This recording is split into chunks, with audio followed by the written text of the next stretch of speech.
Hi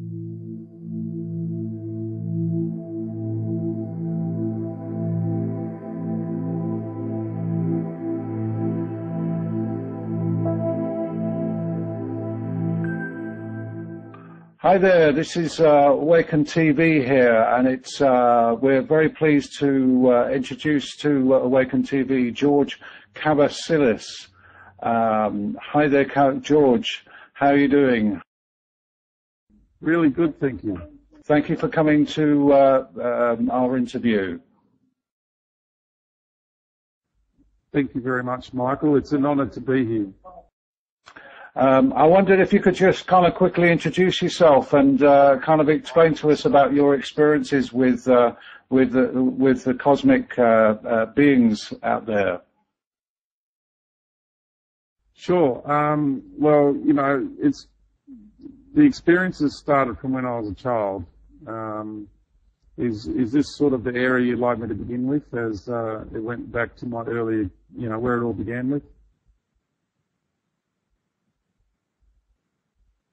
Is that? Yeah. If you could sort of explain to us about your experience, your initial experiences with contact with other beings.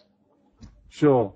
It's happened throughout my life. It goes back as far as I can remember into my childhood. So it's always been a part of my life. It's never not been a part of my life. The furthest I can remember is when I was 5.5 years old. So that's as far back as I can remember. I feel in my heart that it goes, and it's a knowing that I have within my own being that it goes back beyond that. So the experiences continued throughout my life. I had a really difficult time throughout school trying to stay awake in class because, you know, I'd be getting taken at night and all sorts of things going on, and I just couldn't stay awake during class. That was really tough, especially in high school. Wow. It got really intense about 12 years ago.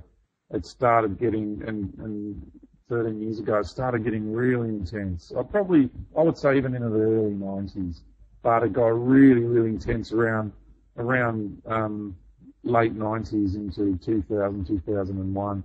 And then about 2003, I had this incredible experience where I took a journey up through the dimensions of our universe, and that was an amazing journey because I got to rediscover what life here is all about. And yeah, once I got back from that, everything changed. My vibration changed as well, and that got the attention of a lot of beings, and so my abductions went up another level of intensity once again.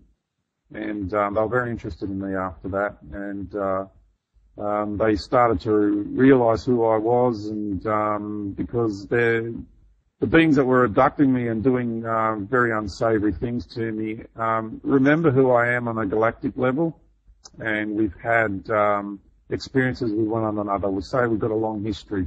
It's probably a better way to put it. What would you say is your kind of lineage and the importance of your lineage that has been of an interest to other beings? Yeah, that's a very good question, and I love the way you put it, Michael. It's awesome.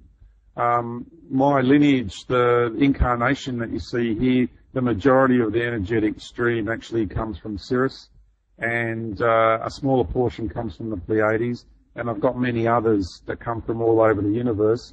Just as everybody here, you know, each incarnation has multiple energetic streams. So from Sirius, I come from the blue star of Sirius, and the blue star itself, we are a planet on a higher level, and from the lower paradigms, it's viewed as a star or the being of light, because it's on a high frequency. Right, okay, and I understand there's a significance to your name as well in terms of lineage in the ancient times as well, is that correct? Yeah, it's got, one of the meanings I can give you is, Ka, and then Basilas, which means Ka's spirit, Basilas is king. So, you know, it's king of spirit, so that's one interpretation. The other one is, the name was born, Kavassilas was born from the time of Saint Silas, and he was the guy that teamed up with Paul the Apostle when Paul went to Europe. And Saint Silas really was not happy with Paul once Paul had his epiphany, and Saint Silas was more of a very male, he would be more, I'd call him a male chauvinist pig, to be honest. And because when Paul had his epiphany, he realized that, hang on a minute, you know, what we're saying here isn't quite right. What about the feminine and what have you? And this isn't like, I'm not giving you the traditional story of Paul and what happened to him. So, I mean, obviously from all your experiences, you must have a much better understanding of consciousness. I mean, what is your view on what the consciousness has been created within the universe? How was that created within the universe? Yeah, great question. The consciousness comes in different constructs. Okay, so you've got your consciousness happening, and that's inside this universe. But the birthing of the consciousness for this universe has to do with a being wanting to manifest itself as this universe. So it's got its own expression. Consciousness is a state of being. It's an expression. And you get to a point in the universe where you get to a point which is beyond consciousness, what we refer to as consciousness. It's how we perceive things right down here in the depths of this universe, in the belly, in the underbelly, if you want to put it that way. It's vastly different to paradigms that exist in the upper reaches of this universe and beyond this universe. So when I took this incredible journey in 2003 and went up to the high reaches of our universe and got to see outside our universe and realized, hey, wow, you know, the being that is the creator of this universe in all its magnificent dimensional levels, which from down here seems almost infinite because it's so big, I realized that this is a being, and we communicate on that level. I was just pure consciousness, you know, on that level. And I got to see outside the universe and said, wow, you know, all these other universes out there, but they were of a different construct. This universe is light, so this being expresses itself in what we refer to as light. So it's frequency and it's waveform. And because of that pattern, it's polarized, it's polarity. And even when you're right up there and you're right next to the light of God on the most highest levels of this universe, it's still polarity because it's frequency, it's sound, it's light. So people think that polarity only exists here and then outside of the earth plane there's no polarity, but it exists all the way to the top of this universe. So that's what. And I discovered that everyone out there, all the universes out there, are people in here. So aspects of themselves have come into this universe, and that's what we do. We see how each being expresses itself, and we go inside that being and learn how to be like that being. So everybody's got an aspect of themselves inside this universe, and that's what we call God, the creator of this universe, is a being, and therefore we've come inside of it to learn how to be a creator of light as well, because we liked it so much. We thought that's pretty cool, so we want a bit of that.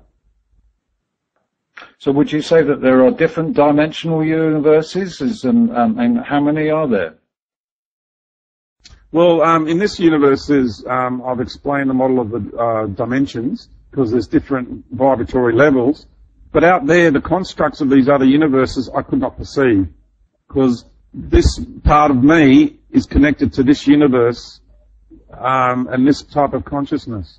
So I couldn't perceive their construct. It's different. So you, as a being, having your universe out there, and you're equal with God, you're one with God on that level, you're a creator of your own universe, so you're a God in your own right, everybody in here is, have different constructs. I mean, life is so big. At the moment, we can only perceive light.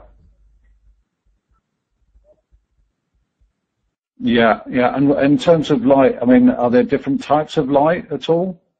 Yeah, many different expressions of light. And what we perceive as different, how would you call it, universes of this construct are actually very large galaxies. They're actually other galaxies.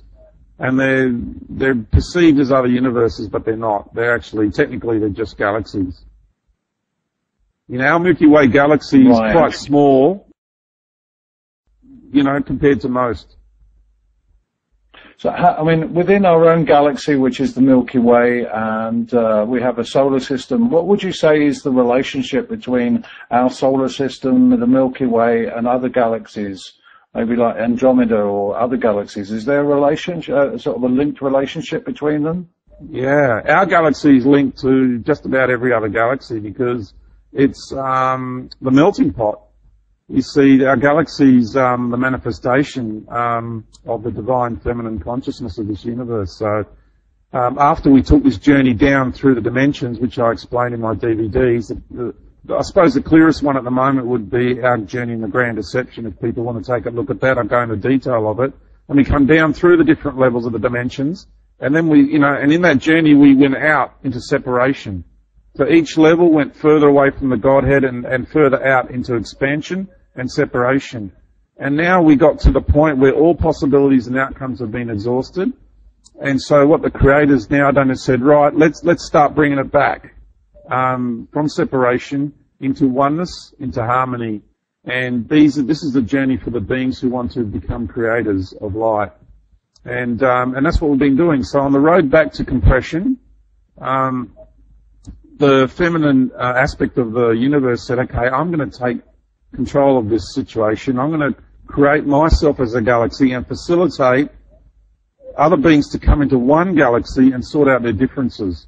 Because there was intergalactic wars and that took place. There was, each galaxy is a being, and so there was all these different vibrations and expressions of life, and there was peaceful galaxies and there's quite aggressive galaxies, and it's just the nature of life, in this universe. So this galaxy is actually a fractal of galaxies out there. So you take a galaxy from out there and you compress it into a star system and you put it inside this galaxy.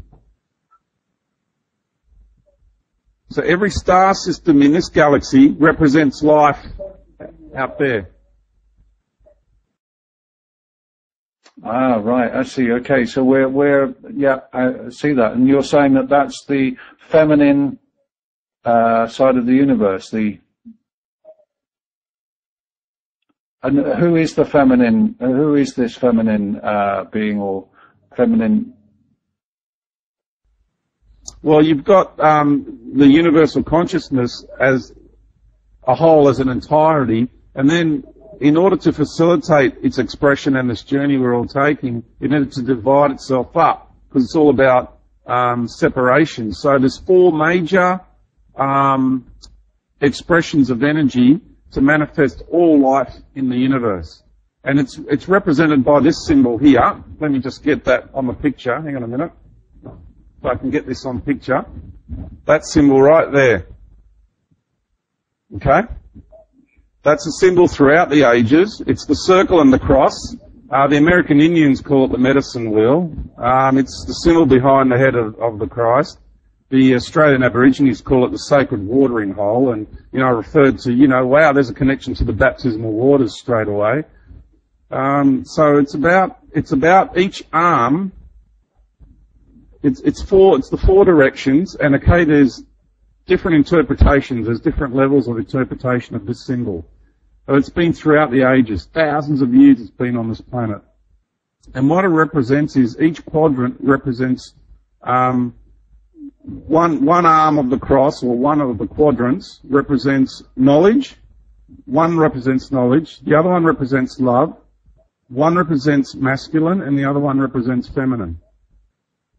So when the universal consciousness as a whole needed to manifest life, it divided itself up into two, because, it's a duality-based universe. So the two expressions of itself, we call that masculine and we call it feminine. They're two different versions of expression of itself. Now, knowledge and love has to have one of those two flavors in it. So the four together create life. So in terms of once it came down to our solar system, I mean, within that solar system, are there lots of races? And are these dualities kind of split into alliances at all? I mean, are there alliances of different dimensional races? Yeah, there are lots of them. A great man once said, "As above, so below," and there's many. And there's so, I'll say the Council of 12. I mean, there's thousands of Council of 12s out there, but the one that I'm referring to, which is, we've got our 12 strands of DNA, what I'm referring to is the 12 archetypal aspects of the universal consciousness of the being, that is this universal creator. So that's different, but there's many Councils of 12 out there, and that's why it can get confusing for a lot of people. Now, the Alliance... What would you say is the Council of 12 in here? Oh, sorry. No, you go ahead. Who makes up the Council of 12 within our own solar system? Within our own solar system, those beings are primarily based in Sirius, but they are everywhere as well. It's like they've got different, like you've got different aspects of yourself, and so have I and other people. It's important to realise that these beings have different aspects of themselves as well. They're archetypal expressions. And actually in our solar system, each planet is one of those beings. There are 12 planets in our solar system, and each planet has its own, and this is where astrology comes into play, because you needed the 12 archetypes in the solar system as a fractal, and that's why we have 12 strands of DNA, and that's why, when I said the compression, the road to compression was all the galaxies into the Milky Way galaxy. We then went into the Orion Nebula and had our wars there. Then we all came to the solar system, and then we had massive wars in the solar system, and then we took it down to one planet. So we've constantly been on this road to compression, and the road back to oneness and harmony and zero, what we call 0 point. And that's why this right now we're at the end of that massive journey down through the dimensions of the universe back to oneness on this road to compression. And that's why this reality here is so dense, because we've compressed. It's a fractal. It's a microcosm of the macrocosm. This planet is a melting pot of the universe. And so the 12 archetypes, because of the 12 strands of DNA that we have, you have 12 main archetypal personalities of, which makes up consciousness. That's defined. There's plenty of literature on that. And it correlates with the 12 strands of DNA, and we are a fractal of the universe. And I mean, if you can just sit back and just look at that as a whole, it all just makes so much sense. It just works. Yeah, exactly, yeah. In terms of, you're saying in terms of the cosmic war and the conflict, who would you say are the main kind of players or the alliances within this conflict? I mean, who's the conflict between?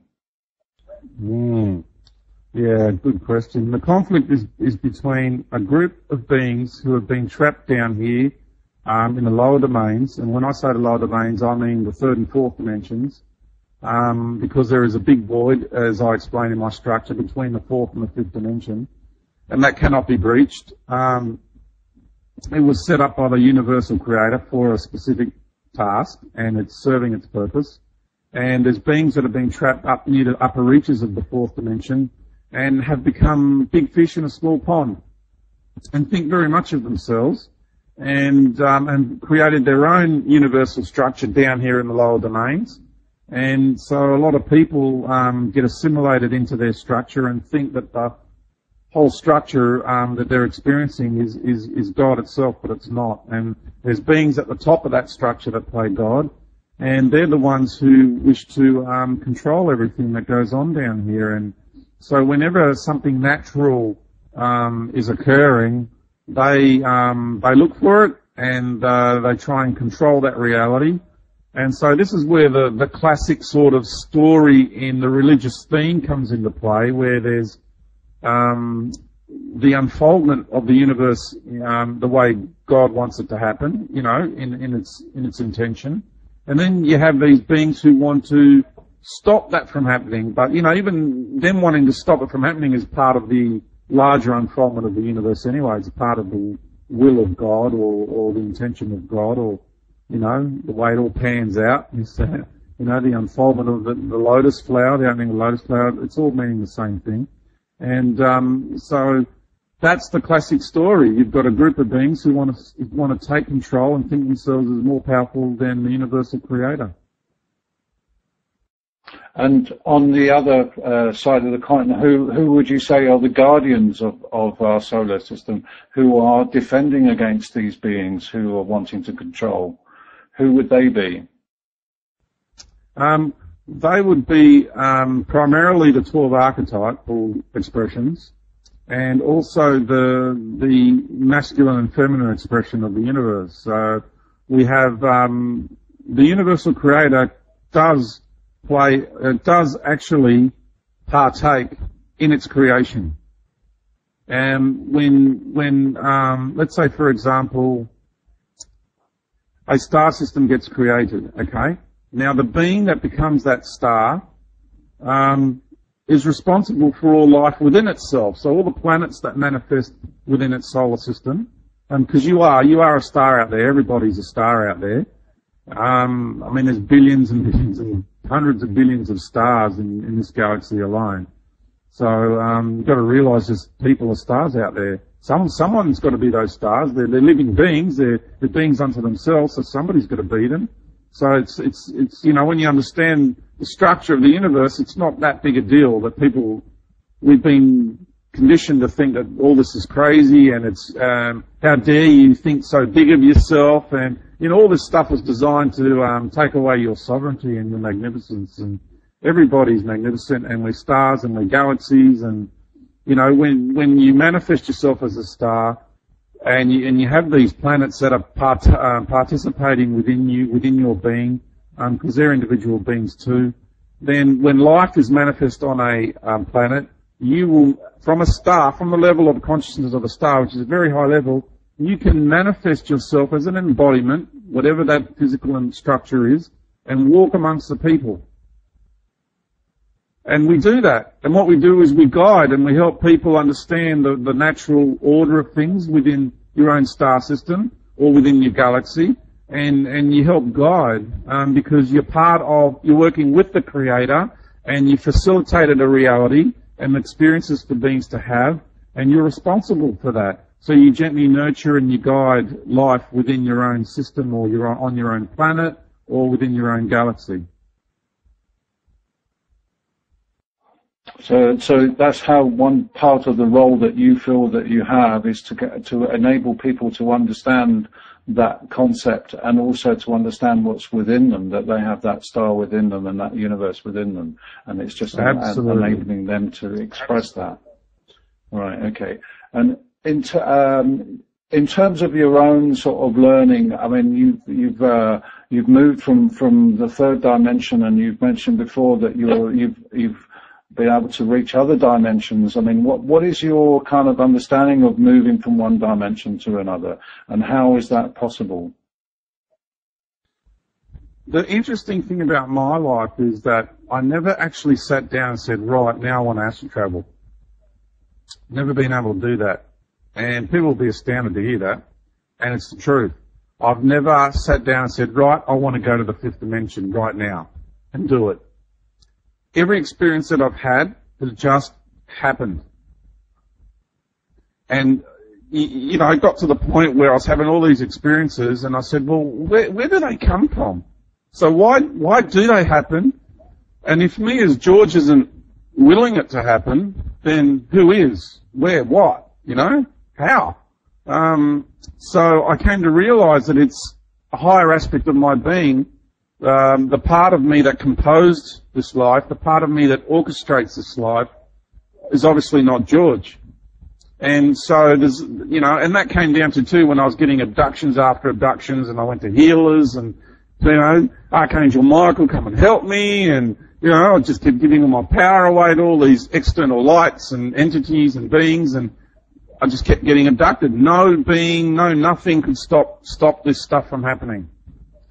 And then I came to realize that, and a higher part of me organized it to happen. I came to realize that I have soul contracts with these beings, and that's on a universal level, soul contract. So whatever, it doesn't matter what I do, I can't stop it from happening. Not as George, I can't. I wanted it to stop, but I couldn't. And so I had to surrender to that. I actually had to surrender to the fact that I was being abducted and allow for it to continue to happen. And the moment I did that, the majority of them stopped. It's like I had to get to this level of understanding. Yeah, yeah. And when you were in those other dimensions, what do you feel was your purpose within those dimensions? What was your experiences within that? There must have been a reason for you being within the 5 dimensions, and you know, there's a purpose for you within that dimension. Sure, Dad. Geez, you're asking some great questions. This is really juicy. The 4th dimension are the experiences that I've had with some benevolent beings. Mostly I've been working, I would say my journey mostly this time is to expose. So I've had to get in there hands-on and crack and drive a wedge into what we call the darkness. So I've had to interact with a lot of dark, heavy beings, and it's been a really tough journey. You know, having said that, you've got to realize I've had some incredibly beautiful experiences. I mean, you know, just to lighten things up, one time I was taken by the Lady of the Sea. She came and got me, turned up in my bedroom, and she grabbed me by the hand, and I left with her, and I didn't go with this body. I left in my, I wouldn't even say astral body. It was close to an astral level. It was bordering on etheric. And we went to the edge of the ocean, and this is a very real experience, okay? This is not a dream state or anything, because I've had many. I know my dreams. I get manipulated dreams. I know all the different dream levels. I've experienced that as well. So here we are on the edge of the ocean, and the ocean builds up like that, and it just opens up. You know, it was almost like a Moses sort of scenario happening there. And then we just went into the ocean. She took me by the hand, and I was frightened at that moment, you know, because, you know, the lower ego started coming in a little bit. And then we went into the ocean, and it was like, oh, I am safe. I'm not going to drown. And she took me down to the center of the Pacific Ocean. Now, right at the bottom of the Ring of Fire, right down there, there is a city of beings in a higher dimensional plane. And our oceans are full of aquatic beings, cities and civilizations. We can't see them because they're on a higher level. And it was amazing. I sat in council, and there she was, the Lady of the Sea, which is an aspect of Mother Earth herself. And then on one side of her, she had Endora, which is was the queen of the whales. This is going to sound like a Hollywood fantasy, but it's really happened. On the other side of her was Serena, this queen of the dolphin races. And then you had all these other aquatic creatures. You know, when I saw Pirates of the Caribbean, and they had all these different sort of aquatic beings, that freaked me out, because there's a lot of beings that look like that, and they're on a higher dimensional plane. And I was sitting there in council with these beings, and they were saying to me that all their preparations for the coming ascension are ready. All the energetic patterns that they're working on with their civilizations, all the energetic patterns they're anchoring into the earth, because, you know, we only think of life on the land. We don't realize that there's civilizations down there in the oceans. You know, we've forgotten that. And the oceans are full of life. We're just not aware of them, and we don't see them very often. People have the odd experience with them, and that's been, you know, written throughout the ages about these different beings that come from the water and help people. And it was an amazing experience. Right at the base of the Ring of Fire. That's where they sit in council. Wonderful. Okay. And what about an experience in terms of the dark side and your sort of duels with the dark side? Would you be able to sort of give us an example of that? Yeah. Let me just feel which one's appropriate. I want to explain that the Cabal, you've got what we call the ruling elite and the Illuminati. And I mean the Illuminati, I mean that was just a group of blokes that started started things back in the 1700s. You know, the latest version. You know, so many secret societies throughout the ages. My goodness, you know, and each time a new one gets created, there's ones above that were in it on that level previously, and now slide up and create a new one. So their tentacles reach down, you know, and that one moves along, and then they create another one, and then their tentacles reach down. So it'll layer up and layer up and layer over throughout the ages. But anyway, that's the guys who saw themselves as illuminated beings, you know. That's why they call themselves the Illuminati, the Illuminbrado, because they saw themselves as illuminated beings above the rest. So that's where that stems from. And then you've got the ruling elite and very wealthy families, and they're really just pawns to an off-world cabal. And it goes locally, it goes to the moon, and then from the moon it goes to Mars, and then from the Mars it goes out into the galaxy. And inside our galaxy, the headquarters is in Orion, and it's a group of Nordics that come out of Orion. And I've made it clear that there's other benevolent Nordics out there, okay? And I'm not being racist here at all. And it's just that this particular group has gone around marauding the cosmos, because this is an intergalactic cabal. I'm just talking about inside our galaxy, the local headquarters. And they've taken the best genetics, according to them, because genetics are a commodity. And it's a number one commodity in the cosmos. It's not technology, and it's not, you know, mineral, organic substances or anything like that. It is genetics, because that's access to life and the power to control life. Genetics are number one. And so they've created, by blending all these genetics, they've become very powerful, from a third and fourth dimensional point of view, incredibly powerful, and very beautiful in their appearance. And in the core, they're still who they are. I can see them. I'm sure you can too if they're in front of you. And they present themselves as angelic beings. And they have created their own hierarchy, their own spiritual hierarchy, which replicates the true universal one. And they go around and presenting their hierarchy of planetary systems, and that's how they can assimilate them. Now, these are the beings that I'm interacting with, and have had interactions, and very serious interactions.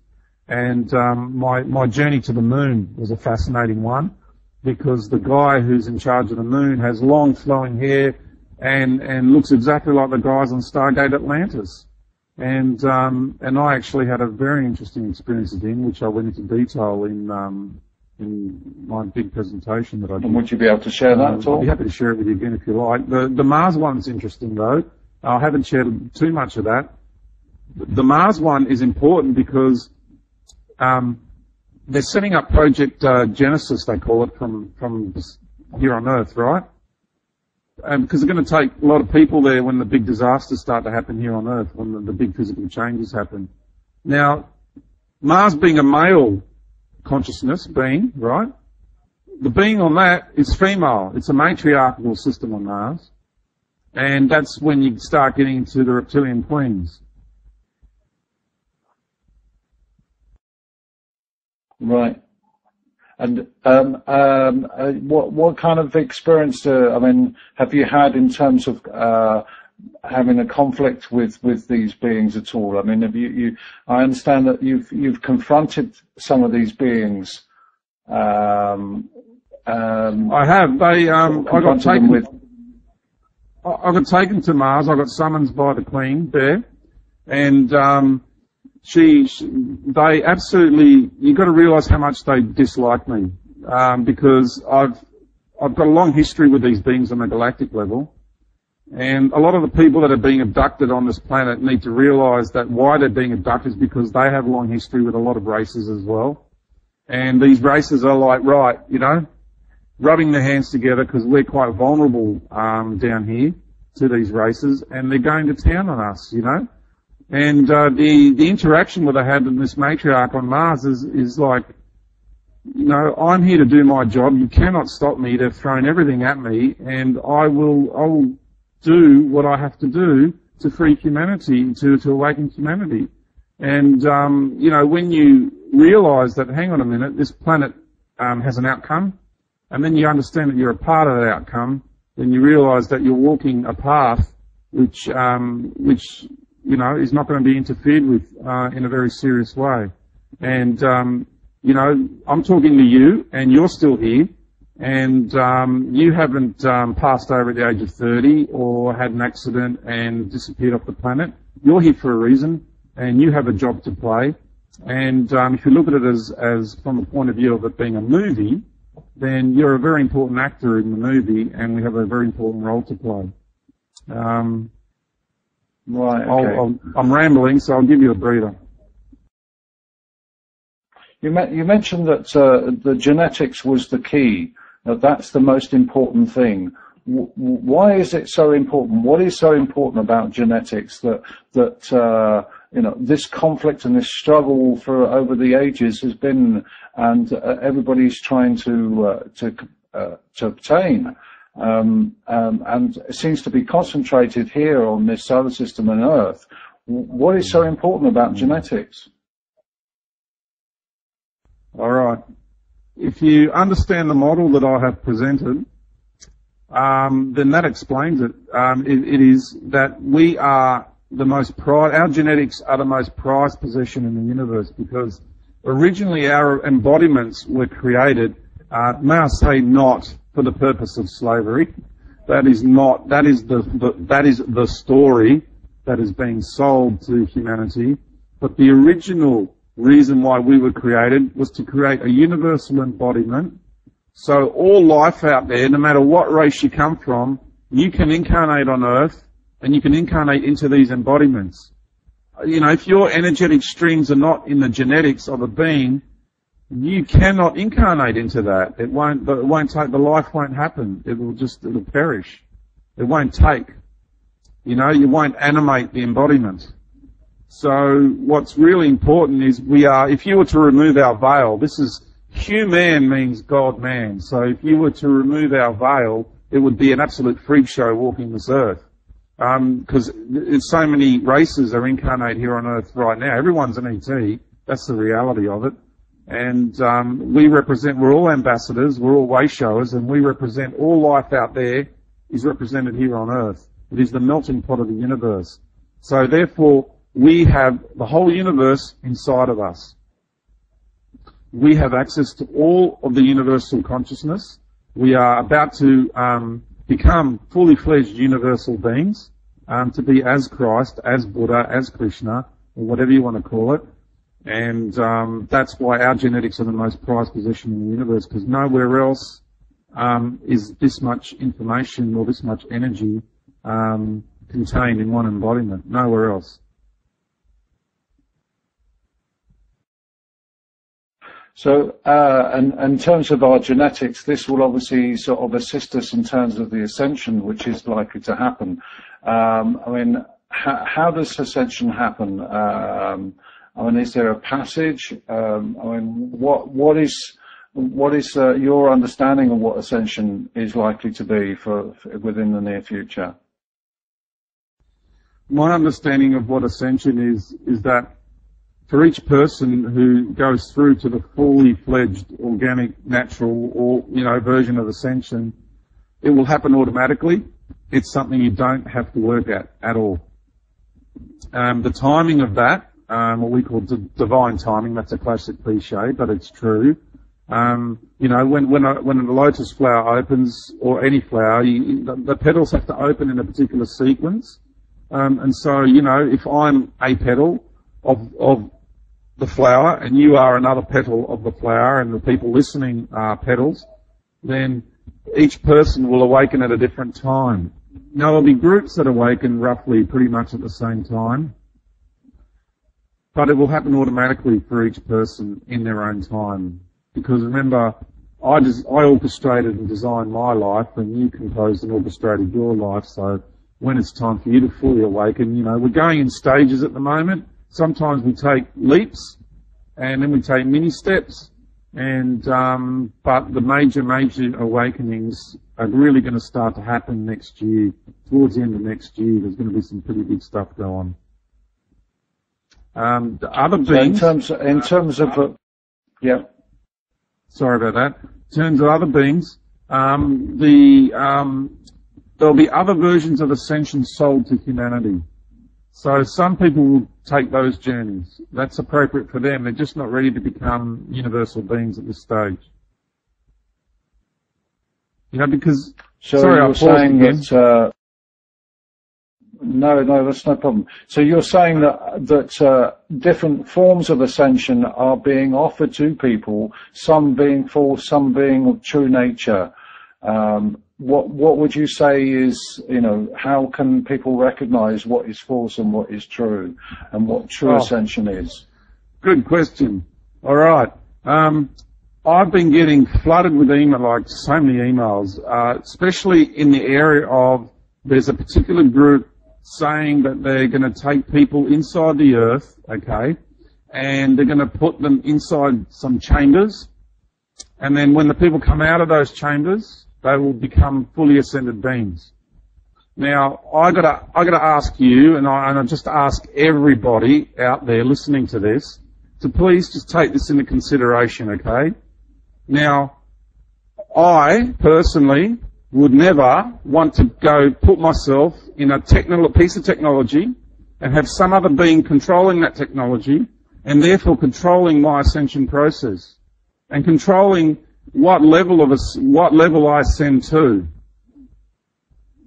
I am going to walk with Mother Earth, and I'm going to naturally allow my being to open my being up, because I'm going to turn inside out, that's what we're doing, and ascend naturally and organically and become one with the universe. So, those two are two very different versions of ascension. There's a lot of channelings and a lot of people talking about, all these ETs and their version of ascension. And that's a big one. I'm getting a lot about this particular subject, about these chambers, because these are beings claiming to be from the Galactic Federation, and this is the version of ascension that this particular group is selling. So I don't want no being with a piece of technology controlling my ascension, that's for sure. So there's a possibility that there may be beings who are offering to sort of take us off planet in spaceships, whatever, and different forms of ascension. But what you're saying is to be true to your heart and be true to yourself and talk to Mother Earth and allow Mother Earth to ascend yourself with Mother Earth. Exactly. We're in this together.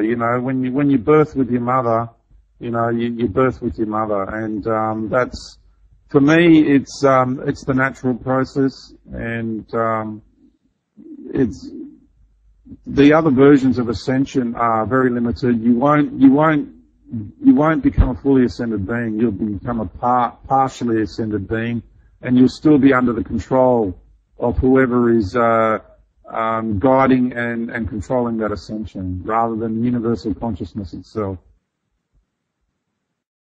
Within the true ascension, are there dimensional Stargate systems that are there? Is there a Stargate that you would be ascending through? What is your understanding of Stargates, and whether they're relevant, or is this another sort of ruse, as it were?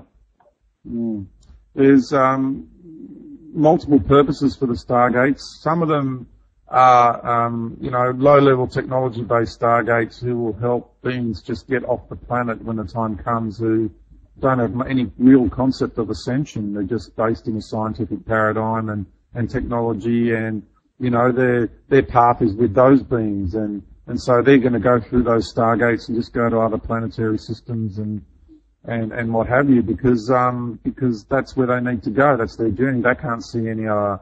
And there'll be a lot of underground bases that have these type of Stargates in them, because they'll be left no choice. Once they're in there, they're trapped, and what's their way out? It's going to be through a Stargate, so they'll go through the Stargate. Other Stargates are being used to lure people to false versions of ascension. I'll be surprised, really. I don't feel in my being and my connection and my experiences, and I've been to underground bases, I've been taken there, and these guys, they don't have good intentions. So if you're going to go through these Stargates, I don't see at all ascension. I see control. Right. Yeah, because it's talk that the kind of Illuminati elders have created wormholes to link the core Earth Stargates and lower Earth to our Sun and with the parallel Earth and Sun and the parallel Milky Way galaxy. But this has come as what my understanding is caused a Torah rift. Do you know anything about that at all? Well, let me explain parallel realities to you, okay? Because this is a big subject. A lot of people through quantum physics, and I will say a big part of quantum theory talks about parallel realities and parallel universes.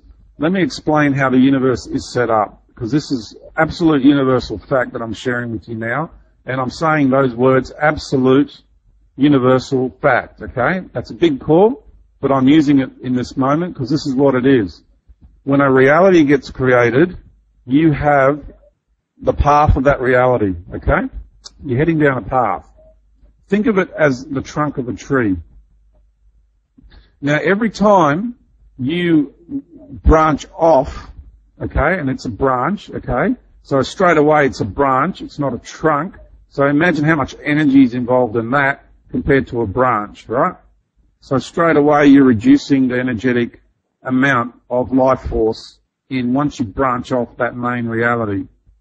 So what happens is whatever your experience is to go there is what's going to be manifest. You can go to a parallel universe or a parallel reality to this one, and what you will see there is a room, or you may see a city, or you may see a planet, or a solar system, or a galaxy, or a universe. It just depends what your experience needs to be with that particular journey. But that's all it is. Okay? Eventually, that switches off, or you've got to try and find your way back. And that's what's happened to a lot of these beings based on their journeys in technology. They started playing with all these different, parallel realities and universes, and, and scientists on this planet were just going, wow, what a wonderment, all these concepts are.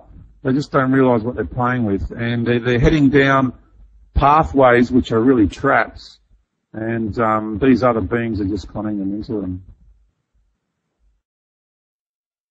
So, in order to avoid these traps, what would you advise people to do within their own kind of experience and journey within Ascension? What is the most important thing in terms of Ascension to ensure that they're not following the wrong path and not being duped into other parallels or other things? What is the key thing that people will know is the truth of their Ascension? Yeah, great question. The first thing I want to say is, because there's so many levels I can answer that question from, okay? So from a much higher level, you can look at this and say, whatever path anybody chooses is right. It's appropriate for them. So whoever wants to go through a technological wormhole, whoever wants to go into those chambers, whoever wants to take all these other paths, then that's the right path for them at this time in their journey of existence. So, there's no right and wrong from the high levels. Now let's get back down into this level. Boy, if you want to ascend naturally and organically, then my recommendation is to stay with Mother Earth and surrender your lower ego to your greater being, that part of you that is one with the harmony of creation, the one that's flowing in the river of life, the part of you that's one with everything. You release and surrender to that part of your being, because that's the part of you that's one with God as well. You've got to go in to go up, So you go inwards and you allow your path to take its natural flow. And you'll find yourself just flowing with Mother Nature, with Mother Earth.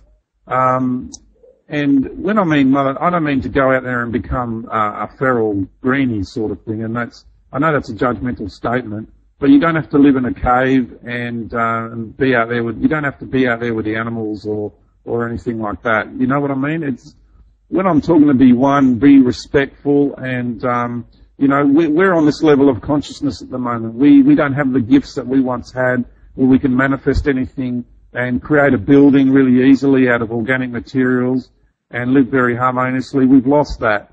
So I'm talking to you through this piece of technology. I have a computer, I drive a car, I do all those things. But it's your attitude towards life. You know what I mean? So I'm not being judgmental here. It's like, I want to say one, you love the computer, you love your car, you love the earth, And it's going about things in a very respectful way, and you honour and respect life. And when it comes down to your ET experiences, the difference between your galactic family, because I just want to point this bit out. When I talk about the Galactic Federation and trying to coerce people to take certain paths, they're the ones that employ people. They're the ones that coerce people into performing tasks, and they contract them for various different reasons. And when your natural family turns up, because there will be some people, when I said the genetics here are very, very prized, the galactic family will turn up and take them home. Now, they're not ready to go through the whole full ascension. So when your galactic family turns up to take you home on through a spaceship, that is actually a good journey for you to take as well, because your genetics are going to go back, and when they decode what's in your genetics and everything, and all your genetic patterns and life patterns, that information will change your home race. It will change the path and the destiny of your peoples, because you're a way shower.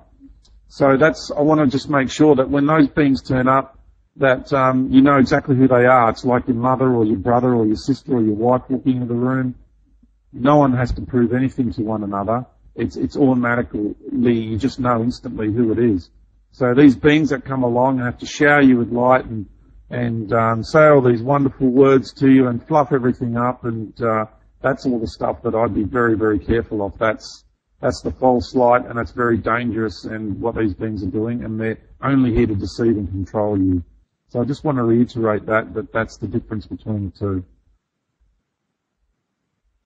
And you'd say that this is all individualistic to yourself. So, I mean, this is one, regardless of, you have a family member or, your daughter, your son, or for other families, they will have their own experience. Yeah, this is very individual. Would you say that's a very individual sort of experience of the Ascension? It's not something where you can take your family and go off together. All right, let me put it this way. I am a father. I have 2 teenage boys. I'm about to be married. Beautiful fiancée. In a few weeks we're getting married. What happens? What is unconditional love? So, through this knowledge that I've had, this knowing and these understandings and these experiences, I've had to, I'm implementing this into my life. So if one of my sons, for example, who really likes technology, wants to get on board those spaceships, what am I going to do? What am I going to do as a father? Do I go there and grab him by the arm and try and force him? That's control. I can't do that. So what I have to do is be totally loving and understanding and knowing that that's his soul journey. And so I have to let him go. As a father, it will, on looking at it, when I process these energies, and I still do every now and then, but I processed them. I went really dug deep and processed all these scenarios over the last 10 years. And when I did that, I used to cry. I cried rivers of tears over this. How can I let my own son go? What am I going to do? What's it going to be like? The trauma, the pain. I so want him to go on the path that I'm aware of, and the organic path, and all these emotions and thoughts. So I spent years processing them, and I shed a lot of tears over this. And I'm glad I did it, because I got through it. And okay, I'm not fully there yet, but I've transmuted a big chunk of it. But what I do know is when the time comes, I'll be in a different state of being, and I'll have a much better knowing, and I will cope with it a lot better than what I would have back then, and even what I would do today. Yeah. Okay. Well, that's very great. It's one of the things that a lot of people think of, because it's easier to kind of cope with the Ascension itself, but when you have your dear family next to you, and what advice do you give them? I think about that to my family as well. How do you express that to them? It's a very difficult thing to do, but you expressed it very well, that it is an individual thing, and everybody will pass through their own thing, and it's quite difficult for young people. So, what young people who are, when I was sort of 21, they were talking about Third World War, and there was always fear of everything around. But I seem to have survived a whole lifetime of peace, which is very unusual, really, to have lived in a peaceful environment for over 50 years. But young people today, they have expectations in front of them, and yet we have this deadline of 2012. And that's quite daunting for very young people. So, I mean, what would you say is your understanding of may happen in 2012? For particularly young people in this world, and what significance is it going to have for them? Well, a lot of the young people, again, I can look at my two kids and I can say, well, one of them really likes playing his computer games, and which I on many occasions shared with him that I recommend him not to do because of the effects it has on one's mind and one's spirit. But I've had to honour his journey. That's an avenue he's exploring. I can't force him not to, as much as I would like to on one level. Then I would be controlling and conditional. So I need to just guide him, give him my opinions, and then just leave him to it. That's all I can do, and just be there for him. And every now and then I just have I share with him a little bit of wisdom and guidance, but I don't just get on his back about it or anything like that. So I get the feeling when I tune into him deeply that he will let go of it when the time comes. He will awaken appropriately, and he's going to be all right. So I recommend that people have faith in their children. There are some kids that obviously aren't going to ascend, that will go on those spaceships, and again, it comes down to the individual being on their journey and us respecting that. Now, there's a lot of children that are here in this reality that are far more advanced than people give them credit for, and they haven't been tainted and programmed like we have. We spent longer in this reality, so they're not as programmed as we are. So people look at it from more of a linear and conventional point of view that kids who are 3 and 4 years old don't have a clue because they haven't read books, they haven't done courses, they haven't, studied occultism, religion, No, it's not like that. You're not going to, you don't know what that child did in its life before. That's why it's incarnated here at this time now. So, maybe we're the dummies because we hadn't done it until now. So that's another way of looking at it. So give kids credit. They will know. I mean, a 2-year-old kid can quite easily, with its consciousness, turn around and tell a parent what to do. No dramas at all. Even a baby, with its consciousness, can not verbalise, but just not telepathy. I mean, conscious connection, like that I do with beings. It's on a different level to telepathy. And when you connect on that level, oh crikey, it's all encompassing because you feel it right through your whole being, through your whole body. It's a different level of communication. Yeah. So, I mean, how do you feel? I mean, what do you think is going to likely happen with Mother Earth? There's lots of talk about a pole shift. You've got the what is it that you feel is going to happen, changes in terms of Mother Earth? What information have you been passed on to you about the ascension of Mother Earth itself?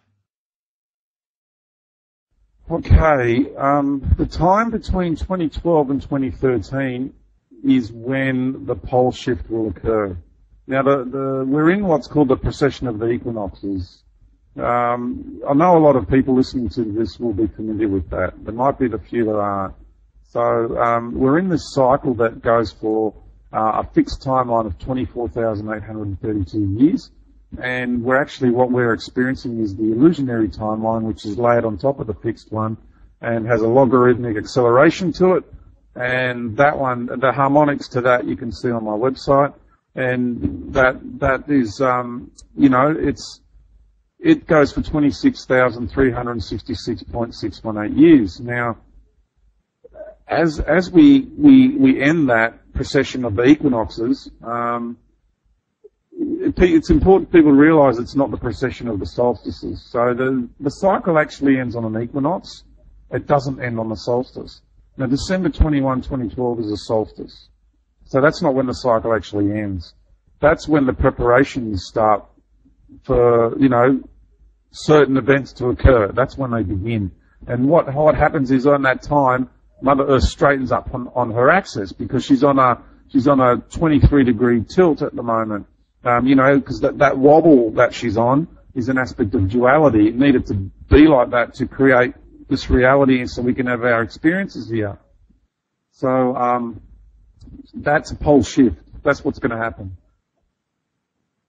between that period. And now, once the pole shift happens, will Mother Earth remain in its state at the moment, or will there likely to be tremendous changes within the solar system, the sun itself, and Earth? Yeah. In terms of its there'll makeup? be tremendous changes everywhere. The changes that will happen because what the serpent rope is, because that has something to do with this as well. In the South American teachings, there's this thing called the serpent rope. Now, a lot of people are interpreting that as a wormhole, and it's not. It's not a wormhole. What the serpent rope is the umbilical cord that comes from the center of the galaxy and comes out to the Earth.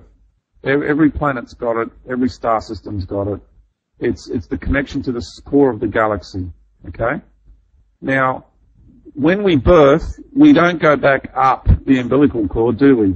We birth out. So, if you can imagine yourself coming into this galaxy from the core, going from the core out to a star system or out to a planet, and we've come to Earth, and now for us to birth properly, we need to continue the process. So this energy is going to come from the core of the galaxy down this serpent rope or umbilical cord, and it's called the serpent rope for another reason too, is because Mother Earth, the manifestation, this level of the feminine consciousness, is actually known as the blue dragon energy. So that's the level of Lady Gaia, the planetary personality, is actually a serpent energy. This is now getting into that area. I haven't talked much about this, but to understand, like you've got an aspect of you that is reptilian or serpent. We've all got all different embodiments all over the universe. So people got to get off this racial prejudice sort of thing that's going on here and understand all the different energies. Because if you've got the whole universe inside of you, then you've definitely got reptilian inside of you. First of all, the part of your brain that's the reptilian part of you, and then you've got the bird brain, and then all these other things going on. So people really need to get over it, all the conspiratorial drama that's being played out here, because it's really affected the way people can actually integrate themselves. It's all about division. So you've got to integrate all these different aspects of yourself. So that serpent rope is very important. It's the energy of that type of energetic pattern which allows Mother Earth to exist in these lower paradigms. She had to plunge herself down into this lower vibratory level. And so the personality of Lady Gaia is a blue dragon energy, and then it goes up to the Sophia, which is her Christ center at the core, which is the sun and the core of the earth. And that's the Christ Sophia energy, and that's a higher aspect of her being. So, that, once that straightening of the axis occurs, because that's her finding center, out of duality, back towards center, which is what we're doing. We're finding center, back to 0 point, back to oneness. When that happens, it straightens up on the 21st of March 2013, which is the equinox, and that's when the cycle actually ends. By that time, the atoms would have reached a critical rate of spin, and then the molecules will fall apart. Then the atoms will fall apart, because we're birthing into a new way of life, which is beyond atomical structure and beyond mathematical construct. We're leaving those paradigms, and the new life will be off a different construct. and it's going to be an amazing time. That's when the planetary light body gets activated, and that's when the actual ascension occurs. But we won't be out here when that happens. I know I'm going to be in the fifth dimension on Mother Earth, and from there we're actually going to ascend. But she needs to cleanse all her lower energies so she can ascend. Just like we've been doing and we need to do in order to ascend. We need to cleanse and transmute that energy too. So Mother Earth will ascend into another birth. And in terms of our sun and our solar system, how will that affect our sun and our solar system? The sun will be very happy indeed because his wife will be back to the vibratory level that he has been on and is on, and they will be reunited, and it will be divine sacred union on a cosmic level, and that's what that being is waiting for. That being has been yearning and aching. That's what people don't understand. The journey of the masculine and the feminine, the journey of the sun and the earth, has been incredible.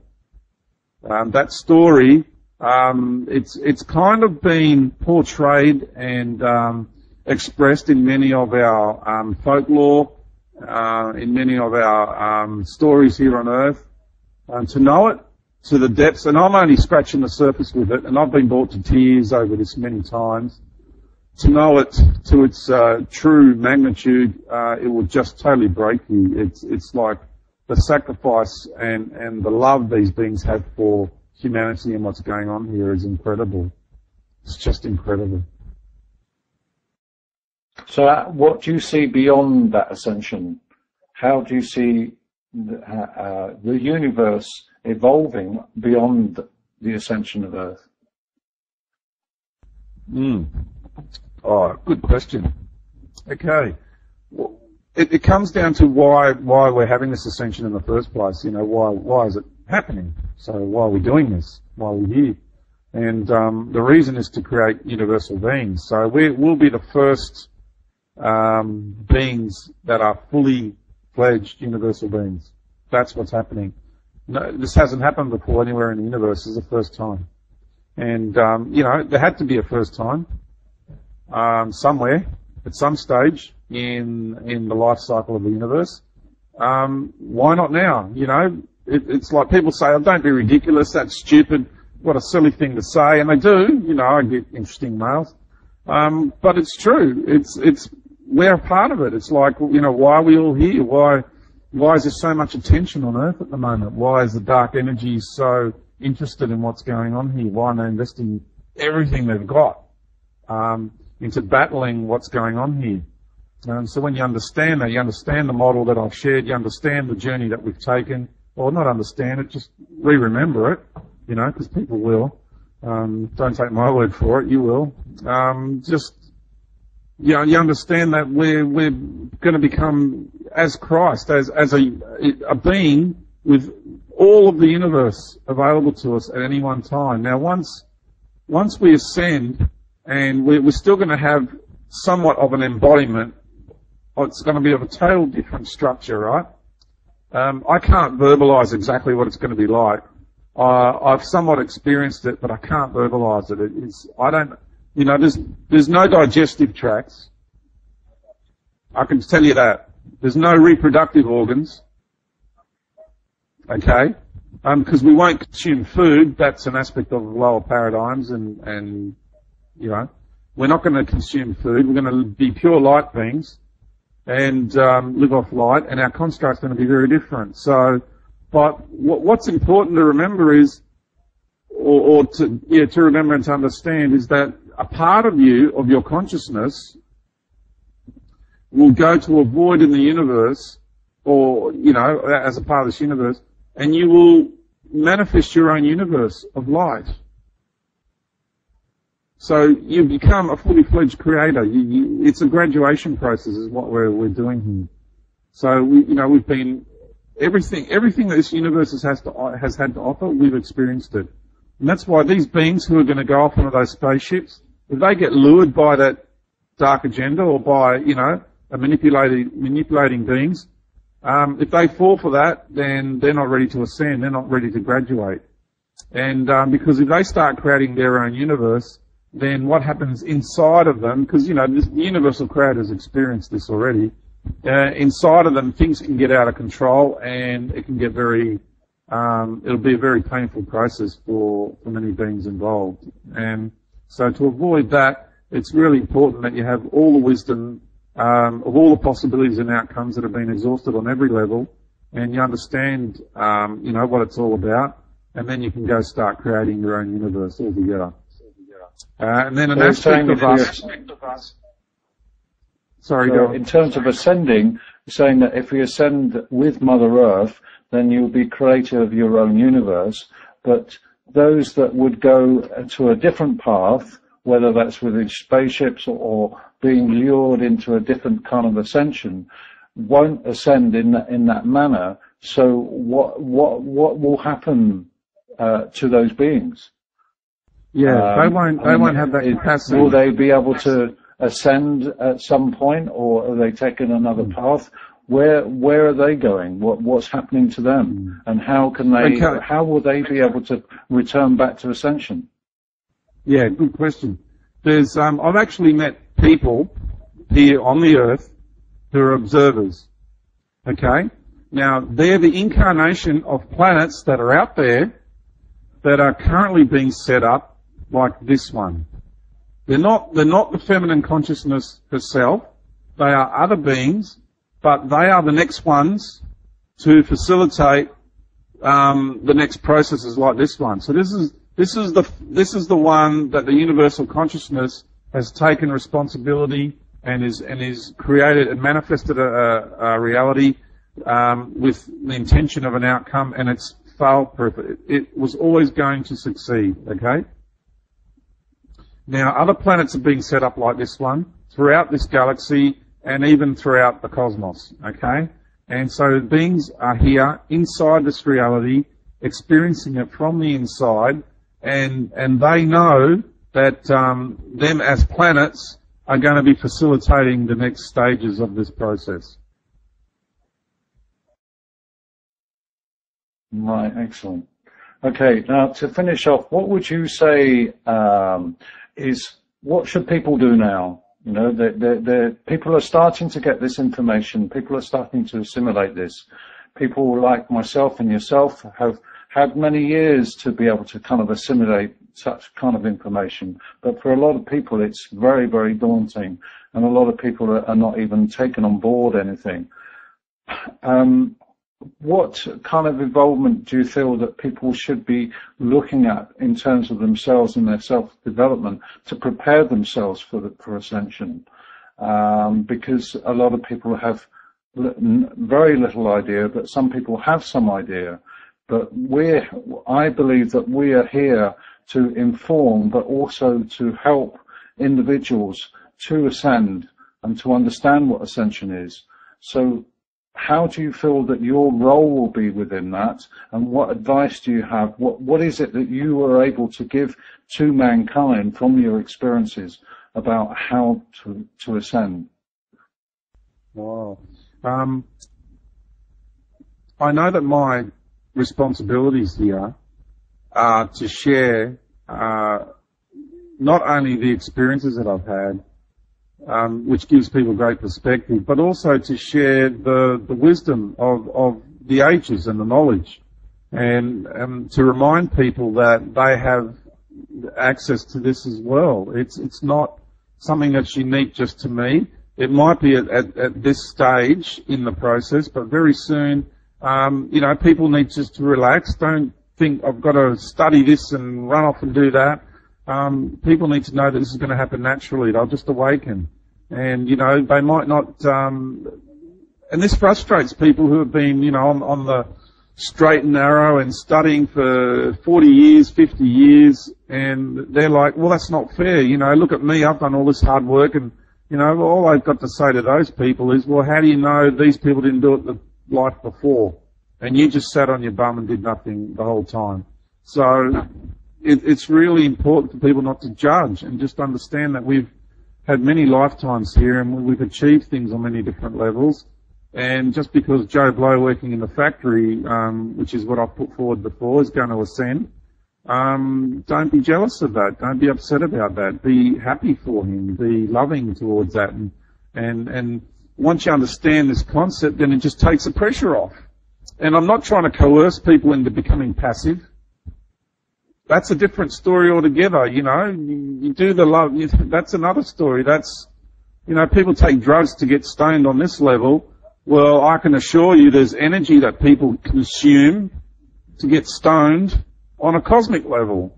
So, you know, all this bliss thing that a lot of people are going on about, that's true. That actually, turns it into a passive zombie, and you become the whim and the control of another entity, and you've got to realize that happens too. So, you know, the energy of love that I speak of is on a very different level to that. So, people fall for that trap as well.